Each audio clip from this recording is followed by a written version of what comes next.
기도하겠습니다. 하나님, 이 시간 저희들 느헤미야의 심정을 갖고 하나님의 말씀을 듣기를 원합니다. 성벽이 파손되고 성문이 불탄 그곳에 가서 느헤미야와 그의 일행들이 이제 하나님의 성벽을 건축한 것처럼 저희들 또한 몸된 주의 교회를 일으켜 세우며 또 우리 자신의 여러 가지 부족한 것을 영적으로 다시 주님이시여 소생하는 그러한 운동을 벌일 수 있기를 원합니다.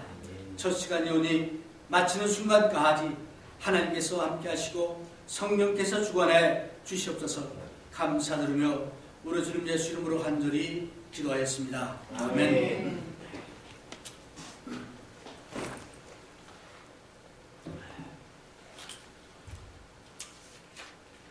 제가 1976년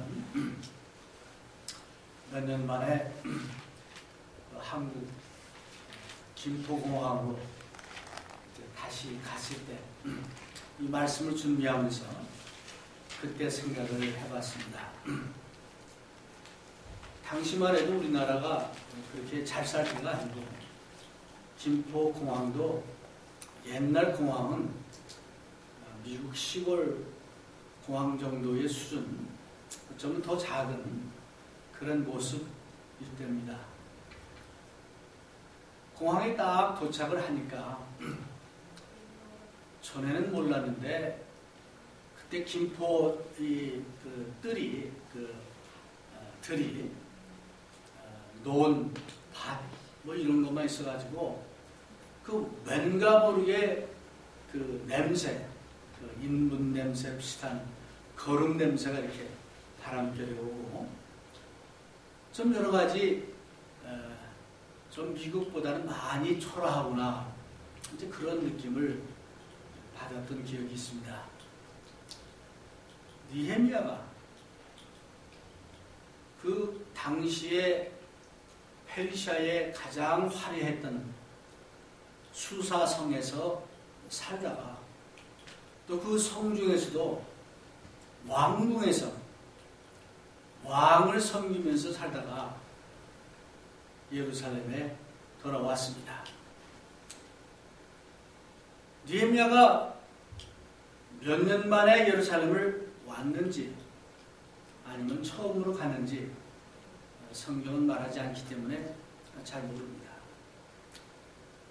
그러나 어떻든 느헤미야가 그 수사 그 페르시아의 수도를 버리고 뒤로 하고 이제는 그 예루살렘으로 돌아왔을 때 느헤미야의 심정이 어땠을까 생각을 해봤습니다. 느헤미야는 넉 달 이상을 기도하면서 준비하면서 하다가 여기까지 온 거예요. 왔을 때 느헤미야의 심정은 어땠을까? 아마 당시 예루살렘의 모습은 황폐했고 바벨론에 의해서 처참하게 파괴된 그 성벽이나 성문이나 또 무너진 그 집들 또 거기서 이제 살고 있는 자기 동족들 모습을 보면서 여러 가지 생각을 했을 줄 압니다. 오늘 본문 말씀 2장 11절부터인데 한 절 그 전에 2장 10절에 보면 이런 말이 있습니다. 호론 사람 산발락과 종 되었던 암몬 사람 도비야가 이스라엘 자손을 흥왕케 하려는 사람이 왔다 함을 듣고 심히 근심하더라. 느헤미야가 이제 예루살렘에 왔는데 벌써 느헤미야가 왔다는 소문이 이제 퍼진 거예요. 소문이 나니까 그 당시 예루살렘 그 주변에 있던 사마리아의 지도자, 암몬의 지도자, 이 사람들이 예루살렘을 다시 부흥시키려고 느헤미야가 하는 사람이 왔다. 하는 얘기를 들었다는 거예요. 그래서 오늘 저는 이 말씀을 준비하면서 느헤미야가 예루살렘에 왔을 때 제일 먼저 느헤미야를 이제 맞아들인 것은 누구였어요? 어떻게 보면 느헤미야를 반대했던 그런 반대 세력들이 있는 것을 우리가 볼 수 있습니다. 느헤미야 2장 10절에 보니까 이 사람들이 그냥 말로만 반대한 것이 아니라 여기 보니까 호론 사람 산발락과 종 되었던 암몬 사람 도비야가 이스라엘 자손을 흥왕케 하려는 사람이 왔다 함을 듣고 심히 근심했죠. 그러면서 그 뒤에 보면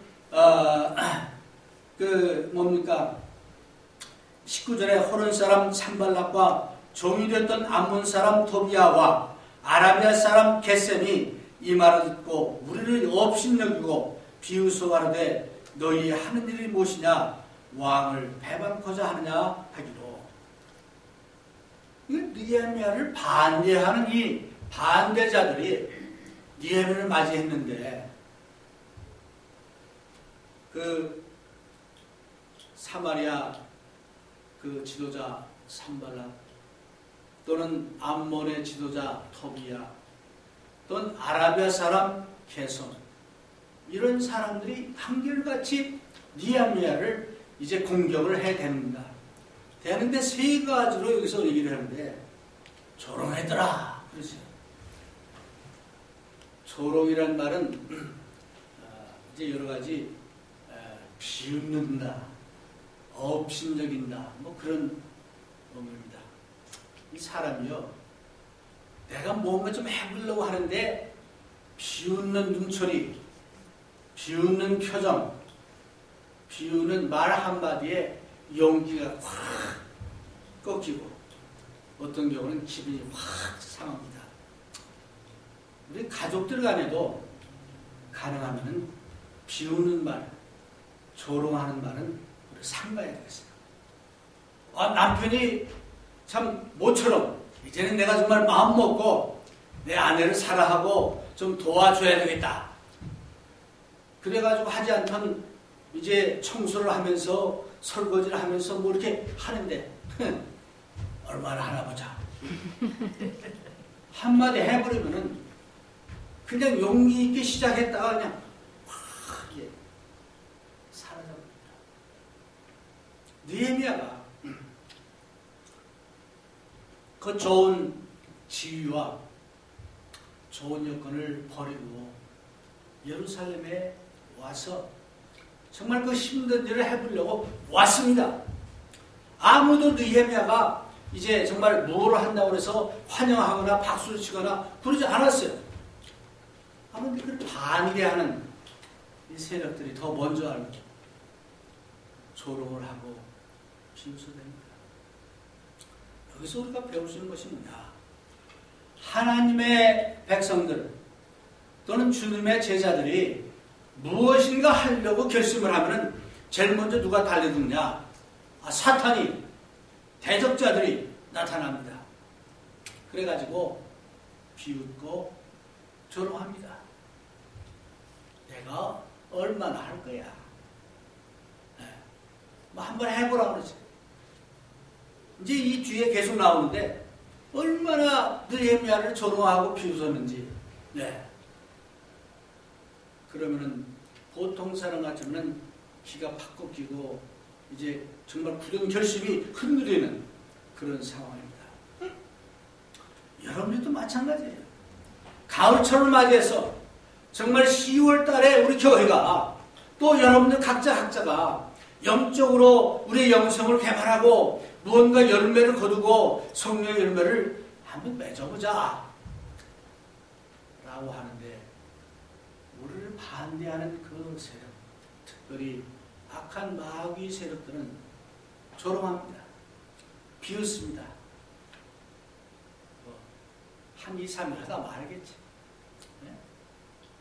뭐 처음 시작한 영으로 시작하는데 끝날 때는 고리로 끝날 것이다. 그동안에 해봤는데 안 돼. 스스로도 그런 얘기 생각하는 거예요. 그래서 해봤자 소용이 없다라는 이런 실패의식, 좌절의식 이런 걸 먼저 갖습니다. 여러분, 이거는 어떻게 보면 누구나 가질 수 있는 당연한 그런 거예요. 그러기에 우리가 마음을 먹어야 하는 게 뭐냐? No, I can do it. 할 수 있어.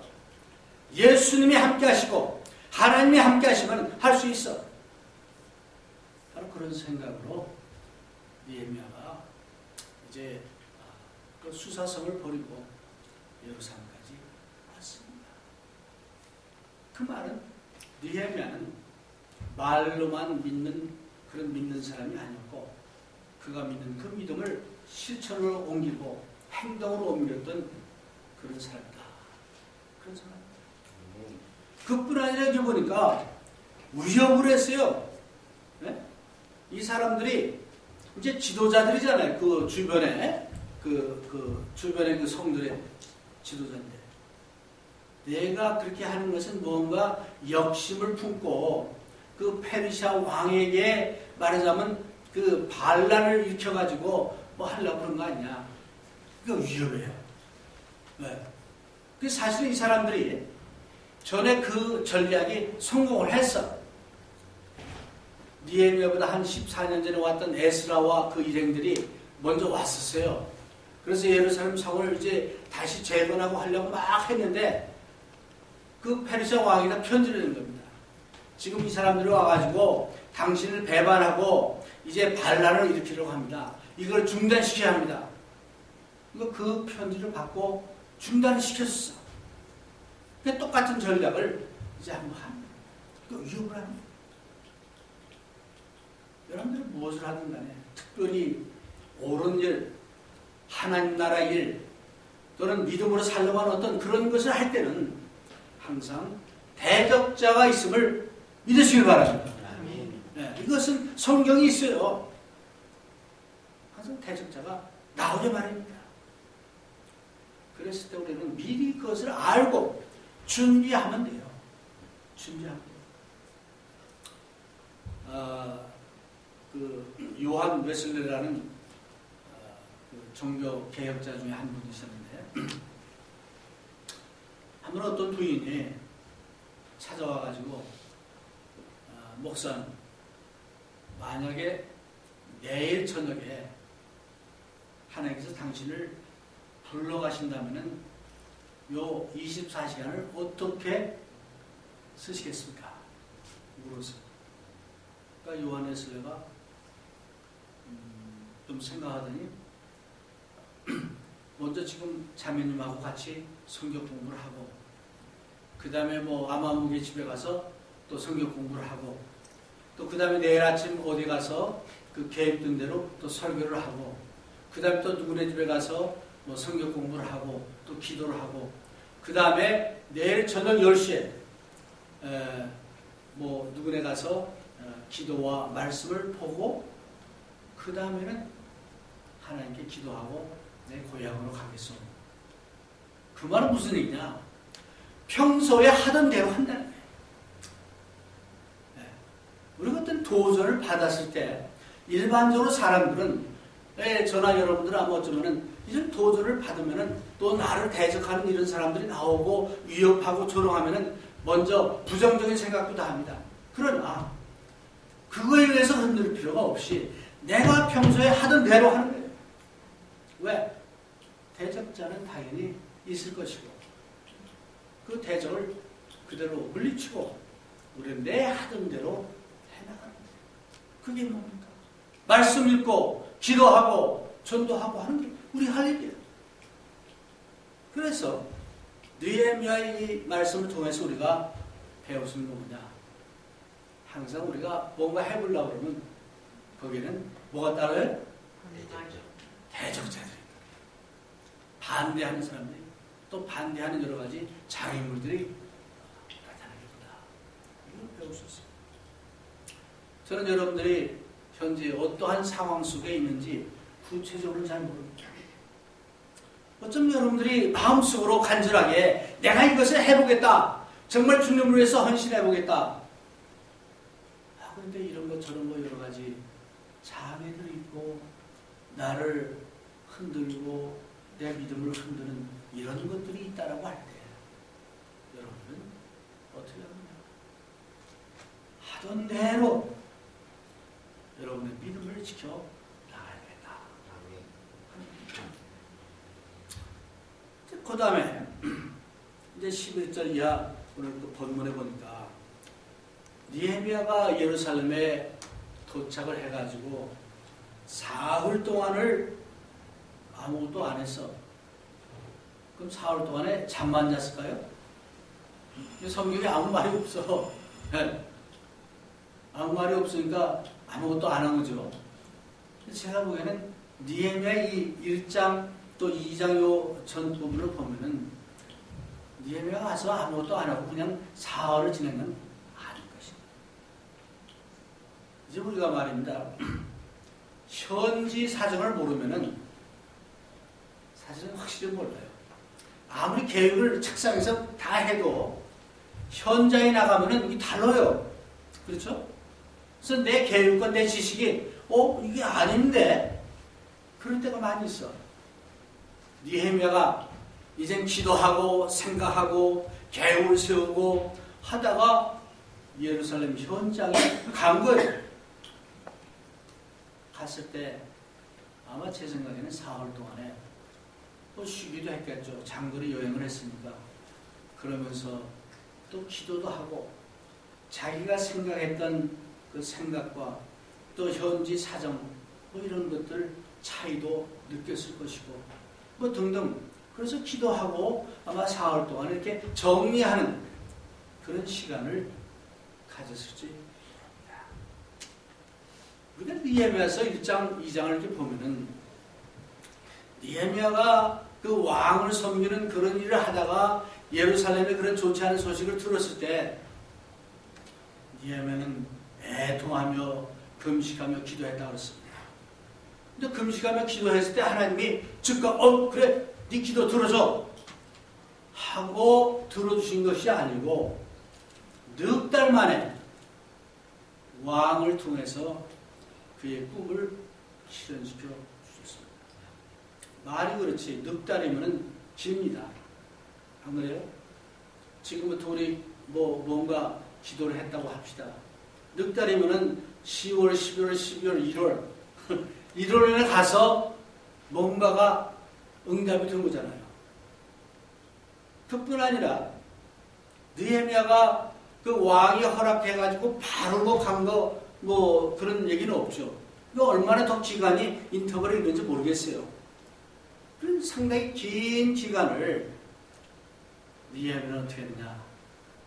준비하며 기도하며 뭐 했어요? 기다렸어. 뭐를?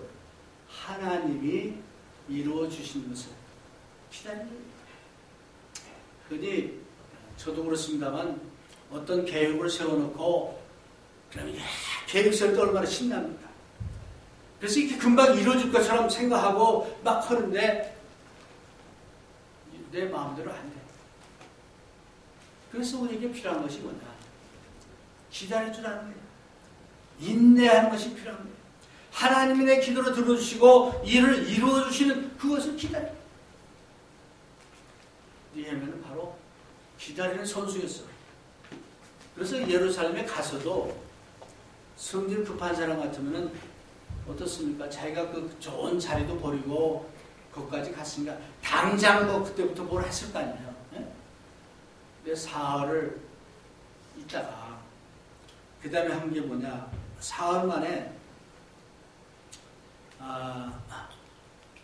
다른 사람들한테 그 지역에 있는 사람들한테 알리지 않고 측근 몇 사람 데리고 밤중에 낮에 하면 이렇게 소문이 나니까 밤중에 가서 그 현장을 돌아보는 내용이 오늘 본문 중에 나옵니다.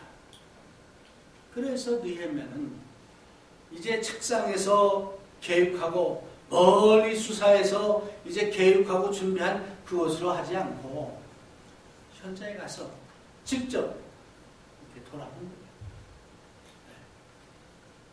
오늘 우리도 사실 이런 느헤미야의 이런 그 인내심, 기다리는 마음, 무엇보다도 그 참 철저하게 준비하는 그런 모습을 우리가 배워야 되겠다. 그런 생각을 합니다. 그래서 여기 13절, 14절, 또 15절 보면은 이제 느헤미야가 그 성을 돌아보면서 이렇게 본 그 지역을 쭉 얘기합니다. 근데 그 말을 타고 이제 느헤미야가 이제 거기 지나가는데 벌써 이게 70년 훨씬 지난 그 후인데도 아직도 돌무더기, 불탄 것들 이런 것이 잔뜩 있어가지고 짐승이 지나가지 못하는 그런 데까지 갑니다. 그 말은 뭡니까? 그동안에 먼저 와서 1차, 2차 했던 사람들이 있었는데도 불구하고 아직도 제대로 뭐가 안 됐던 거예요. 폐허의 모습을 갖고 있습니다. 그래서 이 15절을 보니까 그 밤에 시내를 쫓아 올라가서 성벽을 살펴본 후에 돌이켜 골짜기 문으로 돌아왔으나 그랬습니다. 그러니까 느헤미야가 예루살렘의 여러 그 폐허된 모습을 직접 현장 점검을 하고 더 갈 수 없는 데까지 갔다 왔다. 그런 얘기입니다. 무엇을 하든 간에 우리는 항상 철저한 준비가 필요함을 느헤미야를 통해서 배울 수 있습니다. 그래서 느헤미야가 이제 정말 그 곳곳을 돌아다니면서 이제 그것도 밤중에 다니면서 아마 나름대로 체크를 하지 않았나 이렇게 볼 수 있습니다. 오늘 여러분들은 스스로 볼 때 내 영적 상태는 어떤가? 영적으로 하나님과 나의 관계는 어디인가? 나와 내 이웃, 다른 성도들과의 관계는 어떤 것인가? 과연 내 삶에서 무너질 성벽은 무엇인가? 연약한 부분은 어딘가? 점검해 볼 필요가 있습니다. 그냥 그날이 그날이고 뭐 그렇게 하는 것이 아니고 정말 나의 그 연약한 부분, 우리 교회에 부족한 것은 무엇인가? 우리가 다시 일으켜 세우고 이제 또한 재건해야 할 것은 무엇인가? 느헤미야처럼 이런 점검하는 것이 필요하다. 지난주에 말씀드렸습니다. 여러분 한 주간 동안 과연 어떤 생각을 했습니까? 여러분들이 정말 참 여러 가지 인벤토리를 하면서 내 개인적으로 또 우리 교회적으로 우리가 보수하고 또 새로 해야 할 것은 무엇인가? 생각해 보시기 바랍니다. 사실 우리 일생은 짧습니다. 딱 한 번밖에 주어지지를 않습니다. 저는 가을을 좋아합니다. 가을이 되면은 나도 모르게 생각을 하게 돼요. 그렇죠? 그래서 옛날 생각도 하고 내 삶을 다시 한번 돌아보기도 하고 이제 어떻게 보면은 앞으로 남은 나의 삶을 또 생각해 보기도 하고 그래서 내 영적으로는 과연 어떤 상태인지 생각을 하게 하니까 가을이 좋습니다. 또 가을은 이제 우리가 말하는 대로 추수의 계절이라고 합니다. 과연 정말 내 삶에서 또 금년 2015년도에 우리는 과연 얼마나 많이 씨를 뿌렸고 또 어떤 것을 거둘 것인가?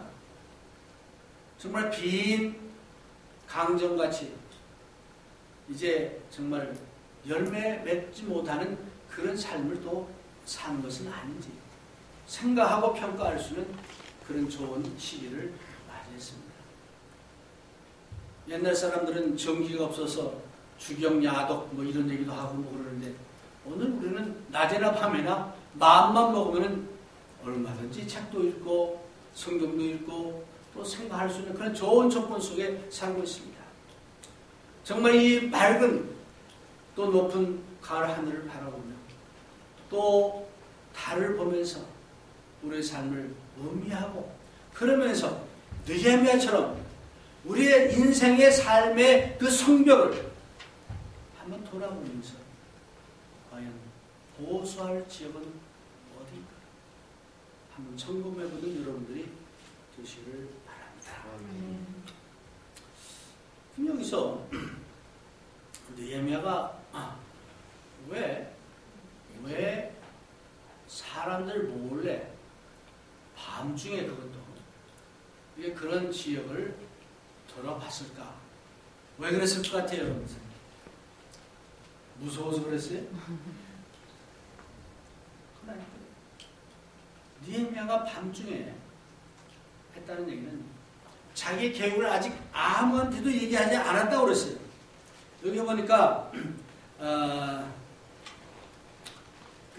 16절에 보니까 방백들은 내가 어디 갔었으며 무엇을 하였는지 알지 못하였고 나도 그 일을 유다 사람들에게나 일반적인 유대인들에게나 제사장들에게나 귀인들, 귀족들에게나 방백들이라는 것은 거기 그 리더들이죠.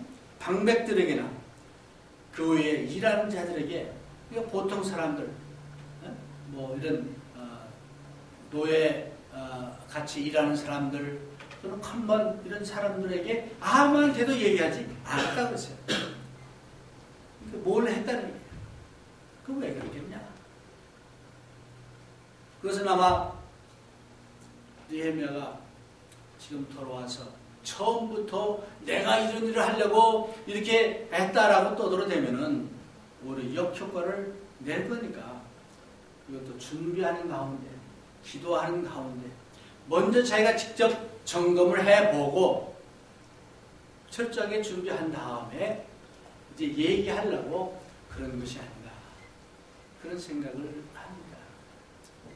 오늘 여러분이나 저도 무엇을 준비하든 간에 무슨 계획을 하든 간에 이런 느헤미야 같이 참 준비하는 그런 자세를 배워야 되겠다. 이제 그런 생각을 합니다. 그래서 이제 17절에 느헤미야가 한 게 뭐냐.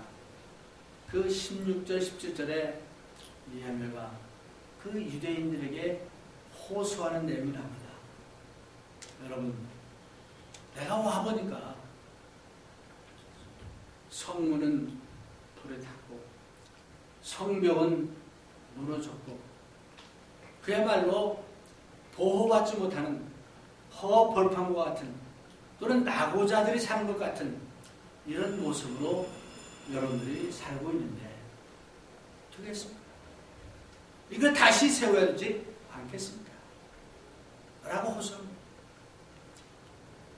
우리가 만약 이제 이런 그 느헤미야 시대에 그 예루살렘에 남아있던 사람들의 모습으로 살면 어쩌면 우리도 그런 자세로 지낼지 모릅니다. 기도 생활이 게을러지고 잘하지 못하는데도 아무 느낌이 없고 말씀이 이제 말씀을 읽어도 들어도 내 마음에 전혀 감흥이 없고 영적으로 내가 분명히 지금 다운되어 있는데도 다운됐는지 살아있는지 죽었는지 느낌이 없고 그렇다라고 하면은 어쩌면 이 당시 예루살렘에 살고 있는 이런 사람들하고 같은 거예요. 왜? 이 사람들은 그런 모습 그냥 매일 보고 매달 보고 매년 보고 하니까 그게 당연하지. 그럴 수밖에 없지. 또는 우리는 이제 정말 낙오된 백성으로서 또 다른 나라의 침략을 받아가지고 무너진 그런 나라에 사는 사람으로서 그럴 수밖에 없지. 소망도 희망도 없이 살아가는 그런 사람들의 모습을 우리가 볼 수 있습니다. 여러분 그런 삶을 살기 원하십니까?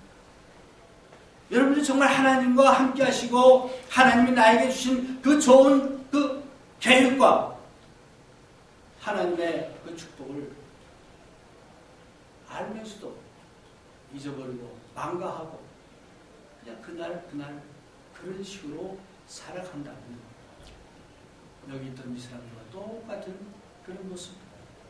그네들에게 느헤미야가 경종의 말씀을 여기서 한 겁니다. 여러분 이렇게 살 것이냐. 우리 성벽을 다시 이렇게 세워야 하지 않겠냐. 그러니까 느헤미야를 말을 들으니까 지금까지는 당연하게 그냥 뭐 그런가 보다 하고 지내는데 이 사람들이 여기 보니까 힘을 내가지고 저희가 말이 일어나 건축하자 모두 힘을 내어 이 선한 일을 하려매. 짧게 나와 있는데 거기 많은 과정이 있는 거예요. 그렇죠? 그래서 느헤미야의 호소를 듣고 보니까 우리가 이렇게 살아왔구나. 잘못 살고 있구나. 우리도 할 수 있구나. 이런 거를 느낀 거예요. 여러분들이 이제 오늘 설교 말씀을 듣고도 아무 감동이 없고 감흥이 없다라고 하면은 한번 생각해 보세요. 정말 내 영적 삶이 성벽이 무너지고 성문이 불타고 정말 무감동, 무감각 또 소망도 희망도 없는 그런 삶을 살고 있습니까? 아니면 정말 하나님 주신 그 놀라운 축복과 놀라운 약속을 정말 믿고 그 하나님이 나와 함께 하실 때 내 삶을 바꿀 수 있고 우리 교회를 새롭게 변화시킬 수 있고 더 많은 사람들을 주께로 인도할 수 있다는 그런 이제 각오와 그런 자신감과 이런 믿음이 또 확실히 들 수 있지 않겠습니까? 느헤미야의 호소를 들었던 이 사람들이 그 말에 감동해서 같이 힘을 합해서 성을 건설하자라고 이 사람들이 얘기합니다. 그랬더니 19절, 20절에 보니까 아까 얘기했던 그 반대자들이 비웃고 조롱하고 위협을 했어요. 그래서 오늘 제목 말씀처럼 우리 다 같이 20절을 같이 읽겠습니다. 거기에 대한 그 조롱하고 비웃고 위협하는 그 반대 세력을 향해서 느헤미야가 한 말입니다. 어쩌면 이러한 말이, 이런 믿음이 오늘 여러분과 저에게 있기를 바랍니다. 같이 읽겠습니다. 내가 대답하여 하는데 하늘의 하나님이 우리로 형통케 하시느니 외정우리가 일어나 건축하려니와 오직 너희는 예루살렘에서 아무 기업도 없고 권리도 없고 영록도 없다 하였느니라. 반대자들이 나타났을 때 또 그들이 뭐 조롱하고 반대한다 할지라도 느헤미야는 당당하게 None of your business. 하나님이 우리와 함께 하시고 하나님이 우리를 성공시키시고 하나님이 우리를 형통케 하시기 때문에 말하지 마라 라고 당당하게 느헤미야가 얘기했습니다. 여러분과 저는 하나님의 백성입니다. 하나님의 능력으로 우리는 무엇이든지 할 수 있습니다. 또 주님의 함께 하심과 성령의 도우심으로 우리가 비록 다운되었고 어쩌면 성벽이 무너졌다 할지라도 다시 일으켜 세울 수 있는 능력이 있습니다. 그런 마음으로, 그런 믿음으로 우리 한번 무너진 성벽을 건설하는 여러분과 제가 되시기를 주의 이름으로 권면해 드립니다. 아멘.